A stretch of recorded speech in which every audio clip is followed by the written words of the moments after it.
Hi అండి, అందరికీ నమస్కారం. రేపే ఉండ్రాళ్ల తద్ది. అసలు ఈ ఉండ్రాళ్ల తద్ది ఎవరు ఆచరించాలి, అసలు దీని వెనక ఉన్న రహస్యం ఏమిటి, అలాగే ఈ పూజా విధానం, నోము ఎలా చెల్లించాలి అనే ఎన్నో విషయాలు ఈ వీడియోలో మనం తెలుసుకుందాము. ఉండ్రాళ్ల తద్ది పండగ ముందు రోజు 5 ముత్తైదువులకు గోరింటాకు ముద్ద, పసుపు, కుంకుమ, కుంకుడుకాయలు, నువ్వుల నూనె ఇచ్చి మా ఇంటికి తాంబూలము తీసుకోవడానికి రండి అని ఆహ్వానించాలి. వివాహం కాని ఆడపిల్లలు ఈరోజు తెల్లవారుజామున తలంటు పోసుకోవాలి. ఇక గోంగూర పచ్చడితో పెరుగన్నాన్ని తినిపిస్తారు పిల్లలందరికీ. మరి ఇలా తెల్లవారుజామున గోంగూర పచ్చడితో పెరుగన్నం తినడం వెనుక ఉన్న వైద్య రహస్యం ఏమిటి అనేది తెలుసుకుందాం. ఆయుర్వేద శాస్త్రం ప్రకారము గోంగూర వేడి చేసే ద్రవ్యము, అలాగే పెరుగన్నము చలువ చేసే పదార్థము. తలంటు స్నానము అనేది తలని శుభ్రం చేస్తే గోంగూర, పెరుగు అన్నము పిల్లలకు చురుకుదనాన్ని ఇస్తుంది. పూర్వం రోజుల్లో పొలాలకెళ్లే రైతులంతా పెరుగన్నము తింటారు. కొన్ని చోట్ల నువ్వుల పొడుము కూడా ఈ మిశ్రమములో చేరుస్తారు. దీనివల్ల శ్రావణ, భాద్రపద మాసాల్లో వర్షాల కారణంగా వచ్చే జలుబు, రొంప, అలాగే ముక్కు, కళ్ళ మంటలు రానే రావు. ఇదే దీని వెనక ఉన్న ఒక వైద్య రహస్యం. ఇక ఉండ్రాళ్ల తద్దె పండగ రోజు ఉండ్రాళ్ల తద్దెలోని ప్రత్యేకత ఏమిటి అంటే తెల్లవారుజాము భోజనాలు చేయటం. అంతా అయ్యాక ఏ పిల్లకి సంబంధించిన తల్లి తాను తెచ్చిన ఉండ్రాళ్లని ఆయా కూతురికిస్తే ఆ తల్లి కూతురు ఆ ఉండ్రాళ్లను మరో తల్లి కూతుళ్ళకి ఇస్తారు. ఈ సందర్భంలో ఈ కూతురు ఆ తల్లికి, ఆ కూతురు ఈ తల్లికి నమస్కరిస్తారు. ఇదొక తీరు, ఐకమత్యాన్ని పెంపొందించుకునే తీరు అన్నమాట. అలాగే ఆట పండుగ. అంతేకాదు తర్వాత నెలలో రాబోయే అట్ల తద్దికి శిక్షణ వంటిది కూడా అని మనం చెప్పుకోవచ్చు. ఇక వైద్య రహస్యంలో వేదంలో ఓ శ్లోకం ఉంది. ఈ శ్లోకాన్ని వివాహంలో కూడా చెప్తారు.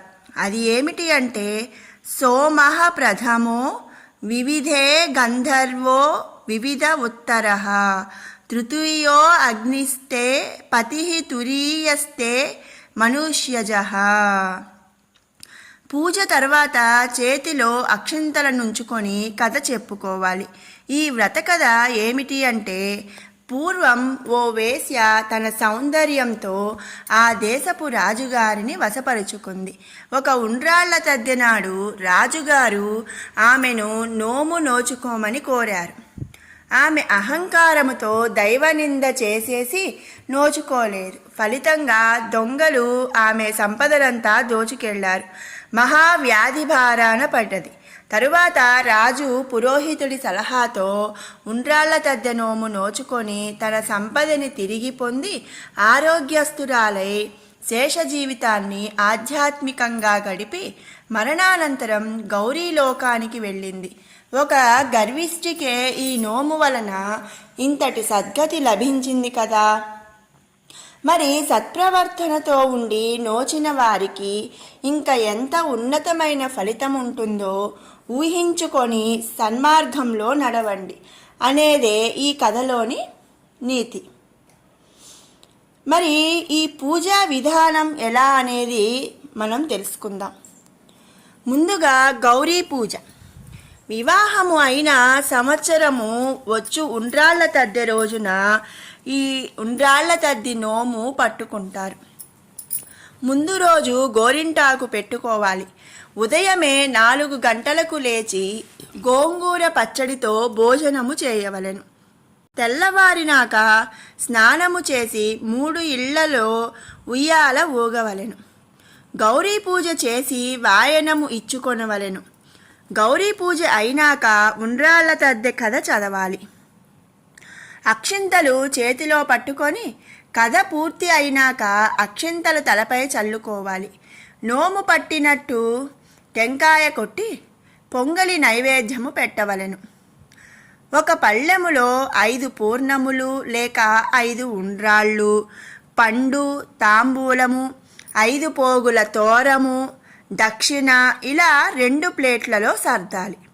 ఒకటి గౌరమ్మకు నైవేద్యము. తోరము చేతికి చుట్టుకొని ఎవరైనా ముత్తైదువ ఉన్న వాయనము ఆమెకు ఇవ్వవలెను. లేనిచో గౌరమ్మకు వాయనము ఎత్తి విడవవలెను. వాయనము ఇచ్చినాక ఇచ్చిన వాళ్ళు తినకూడదు.